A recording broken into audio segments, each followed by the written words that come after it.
I've found a new piece of software which I think is going to be the answer to our dreams. Now, it's quite daunting. I don't really like being on camera, especially showing you my 9 million chins, but I want you to be able to get the best out of these lessons, and I'm hoping that this remake of the Unit 16 intro will hopefully get you the best results. Now, if you didn't know, I'm a bit of a sound geek. I absolutely adore how sound is used in media. Whether it's a podcast, a radio station, whether it's a murder mystery and they've started to use sound, whether it's a certain film, whether it's an advert and they've used clever sound, or even an animation like Wallace and Gromit. The use of sound can absolutely change how you as the audience views a product. So it's really key that we get to know that before we start making anything, so that we can really get the best out of our media work and create a portfolio that really does enhance the media industry and make us ready to work in the industry or progress at university and make even better things in the future as well.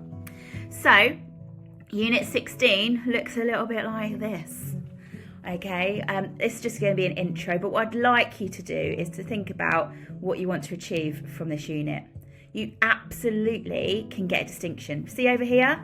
A distinction is only one piece of work you need to make sure you do. So you do all the other bits over here to a really high standard. You do 2 pieces of merit work, and then you finally get an evaluation in of your work. If you've done evaluations before, it will be easy peasy to do. But if not, of course, I'll be here to help you get those results. Right, here's your to-do list. I think I need to move myself somehow, if that's possible. Can I do that? Does that work? If it hasn't worked, then I apologise. I can just tell you what's on the bottom of the screen. So your to-do list right now is to create a page on your blog for Unit 16. So on your normal blog, just add a separate page so you're not writing things under your advertising unit. Unit 16, you can go back a page, and these are all the titles over here that you can use, and they will literally just help you realise what each bit section's called. So as you can see, there are 4 LOs, LO 1, 2, 3 and 4. They're the titles. So LO 1, it's understand how sound elements are used across media industries, and there's 1 past task for that. LO 2, there's another past task for that, it's past 2, and that's know the techniques and processes of using sound elements. LO 3's got 2 passes that you have to do and 1 merit. And LO 4 has got 2 passes, 1 merit and 1 distinction. Okay, we're going to try and work through all of those before September to make sure that you've got a unit out the way. Then we can enhance your adverts, and then we'll work on the exam, and then your final unit. Gosh, seems crazy, doesn't it? Okay. So, sure, you've got a blog page, you've got LO1, LO2, LO3 and LO4 on there. You're going to need some good headphones. This is a sound unit, so you need to be able to hear it perfectly. And I don't just mean some I have one ear, I've got my banging grime tunes or whatever you like to listen to. And then on the other ear, I'm sort of listening to what Samuel says. I want you to be able to hear everything. So not just me talking. I'm going to be playing you some video clips and some radio bits. I want you to have a full immersive experience. So it's really important that you hear everything. So a good set of speakers or good headphones is really key, and no other music at the same time as doing these lessons, all right? And I want you to make sure that you get all of the work that I'm setting done for the following Monday, so that you really are on track of these things. There will never be too much work for a week. It'll be your normal hours that I'm setting, but I'll also be thinking about that you'll have an extra hour or so as homework each week just to get these bits done, all right? So let's get started. There are 2 things you really need to know in the sound industry. That is diegetic and non-diegetic. Let's start off with diegetic, okay? Diegetic comes from the Greek word diegesis, which means in the world. Now I want you to imagine the world is the character's world inside a film or inside an advert. Diegetic means that us on the outside can hear what's going on in the world because we're the audience. But diegetic also means that whoever's on the inside in that world, they can hear it too. So say I am a character for an advert for Pepsi Max. Okay? Opening this bottle and putting the lid down, putting the bottle down, then taking a swig. All of those sounds you just heard, a bit disgusting, were diegetic sounds, because I can hear them as the character and you can hear them as the audience. However, if we had a music track,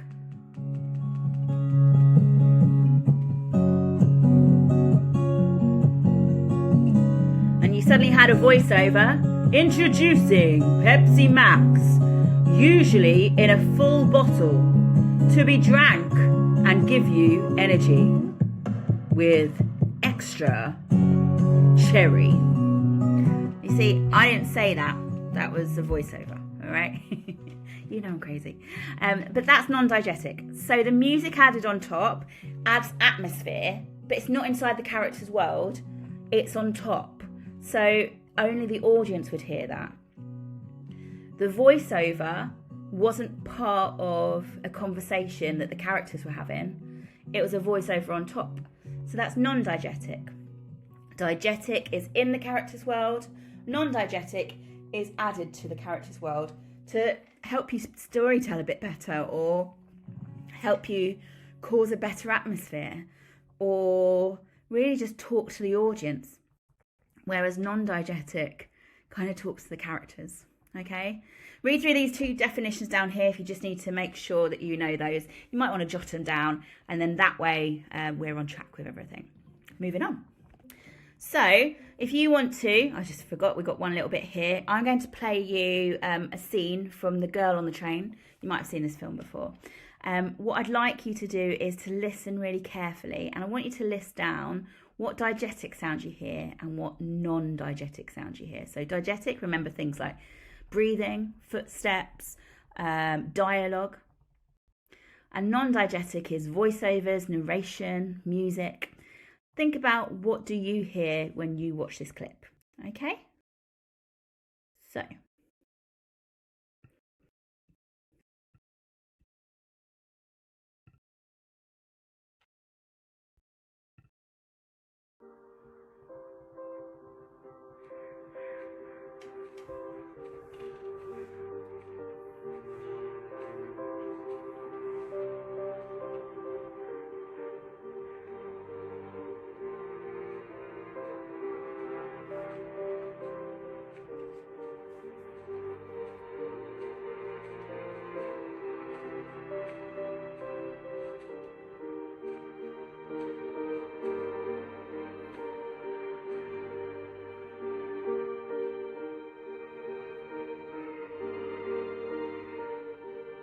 We are tied forever now, the three of us.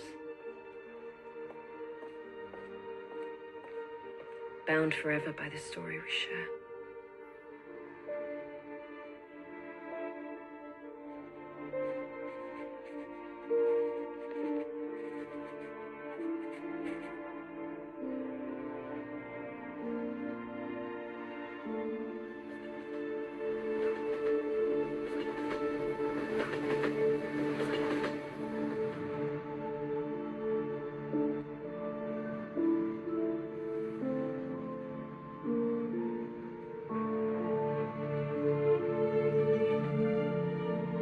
Today, I sit in a different car, and I look ahead.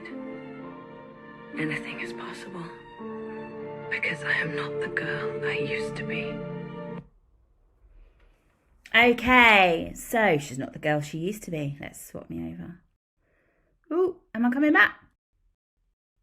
There I am. So we heard her basically walking through the graveyard, and hopefully on your diegetic list you got the footsteps on grass, then there were footsteps on the pavement, then we had her sketching and we heard that, and then we heard the train noise and her breathing and her heartbeat. Okay, so they're all diegetic sounds because they're within the scene.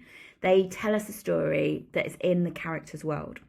What they also do is they're slightly heightened, so they're slightly louder than normal. So we hear them more, we can understand what's happening, and it creates a sense of realism because it's realistic to hear footsteps, isn't it? More so than music. It's realistic that when someone's drawing, that we can hear the pad and the sketching. Whereas if it was music on top, then it'd be more like a music video. It wouldn't be as real.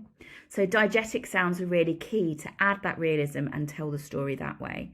So both the characters and us can hear it. Non-diegetically, hopefully you've written down the music, which was very slow in its pace.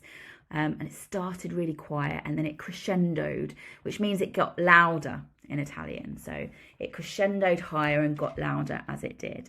And occasionally it seemed to get a bit slower and then a bit faster towards the end. So you could say that that's creating some sort of mood. Now we heard her speaking, and this is where it comes a bit complicated. She is a character within the scene, but we don't see her lips moving and she's not talking to anyone else. So then that would be non-diegetic because it's the thoughts in her head. So the sound is layered on top so that the audience can hear it. And I guess she does hear it because it's her own thoughts, but none of the rest of the character's world can. So it's still counted as non-diegetic.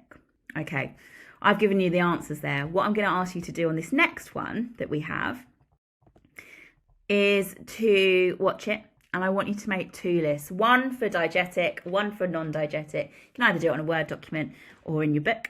And I want you to make a list of all of the diegetic sounds and all of the non-diegetic sounds you hear. You might start to realise there's more of one column than the other. Let's go for it.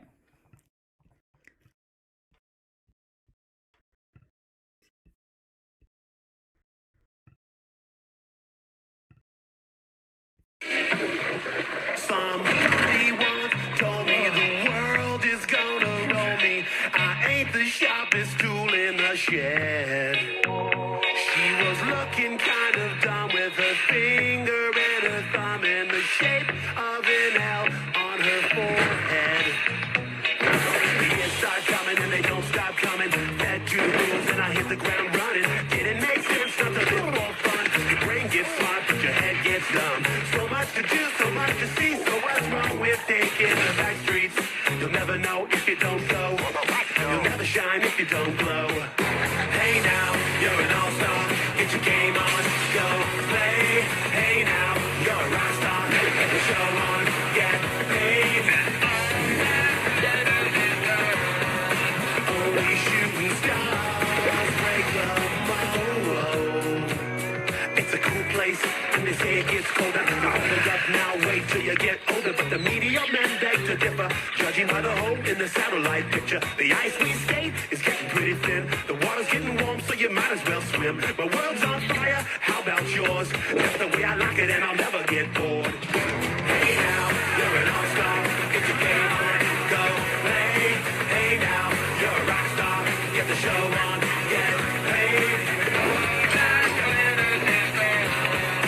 Only shooting stars break the mold.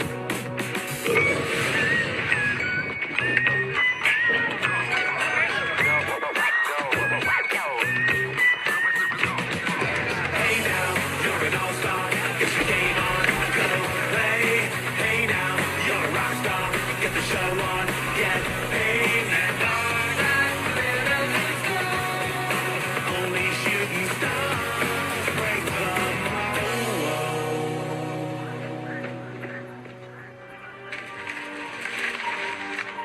I think it's in there. All right.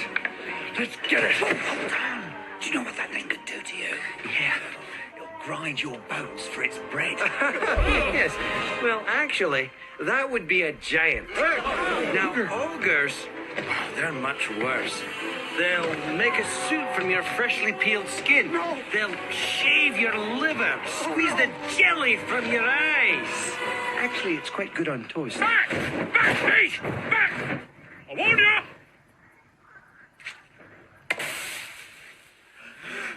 Right.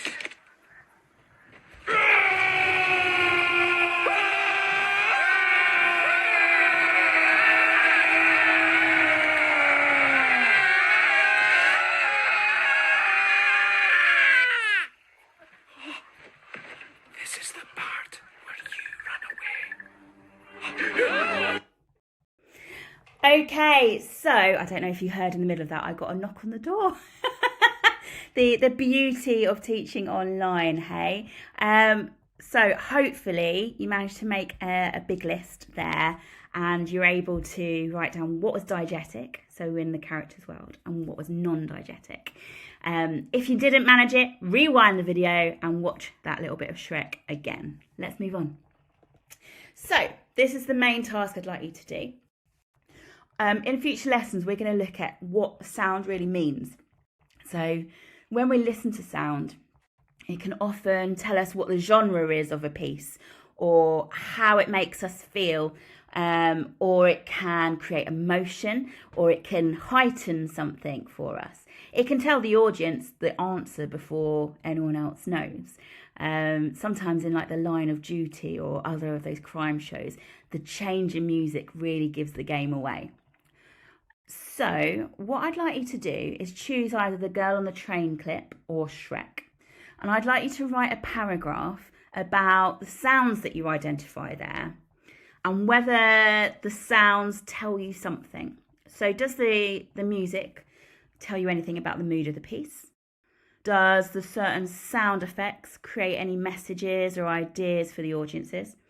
Do any sounds enhance the story more? So because they use this particular sound, it makes you think of such and such. Now, I want you to add as much detail as possible to this, not just, oh, they use clapping, so it meant it was a celebration.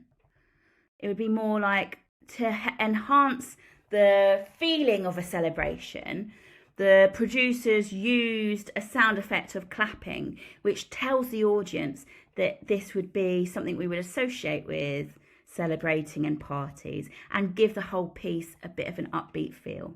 There's just a bit more description in that. Could you do this as the first part of your blog? So under LO1, P1, I want you to write a short paragraph, 500 words maximum. And you might want to do one paragraph or two, but just the sounds you identify either in Shrek or Girl on the Train, and then what those sort of sounds create meaning for you. How do they create meaning for you? Okay, task 2, once you've done that. So this should take you about 30 minutes. So your last task to do, I absolutely love this website over here. It's called Art of the Title. If you can't get that to work, then use YouTube. But I tell you what, Art of the Title is such a good website to use. It's got loads of different opening sequences and title sequences from TV programs like Game of Thrones to films like Mission Impossible, Legally Blonde, all of that. This is going to probably take you about 30 to 45 minutes tops.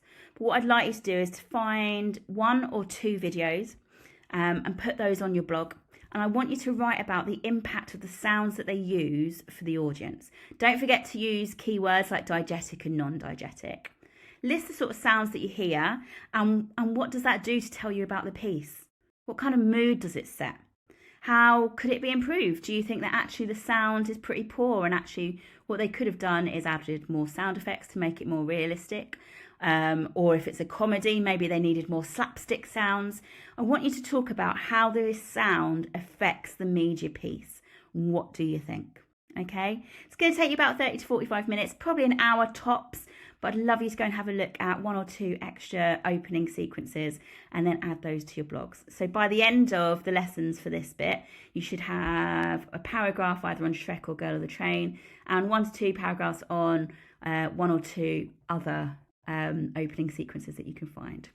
Good luck. I hope you enjoyed this first lesson on Unit 16, and I'll catch you up later.